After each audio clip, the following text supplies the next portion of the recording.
These are things that I used to do as a kid that at the time I thought was really normal, but looking back they're actually really weird. First one was I had this elastic band ball and I was obsessed with making it like the biggest elastic band ball that I ever possibly could. So you know how the postman used to have like loads of elastic bands and stuff? I obviously wanted them. So I used to wait for him down at the local post box. He used to come at like 4 p.m, 4:30 p.m. every day. And I'd literally be waiting for him and be like, can I have your elastic bands please? And he'd be like, yeah, go on then. And he'd open his van and I would literally reach in and just be like grabbing the elastic bands. First of all, I could have got kidnapped by the postman. If the postman wanted to, he could have easily had me. That would have been the easiest kidnapping in history. All he would have needed to do was just give me a little push and I would have been straight in the van. In fact, if he had told me I've got more elastic bands back at the post office, I would have been gone. Zero survival skills. The next one, I didn't do this for my whole entire childhood, but there was a long period of time where I was doing this. So I had these 4 teddies and I used to tell myself that I had to kiss each teddy 4 times each night or I would like die or something.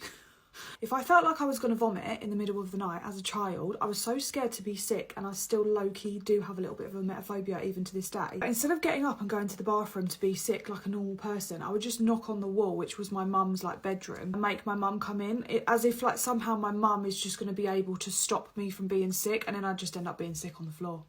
And then she'd have to clear it up. Sorry, Mum. I loved nothing more at a certain age than sucking a wet flannel. There was nothing better than being in the bath and just sucking a wet flannel. What was that about? That is so... You could not pay me to do that now. As a little bit of a germ freak, I would actually rather anything else, to be honest. But I used to love that as a kid. It used to taste so nice. Anyway, you guys know the drill. Let me know if you want a part 2.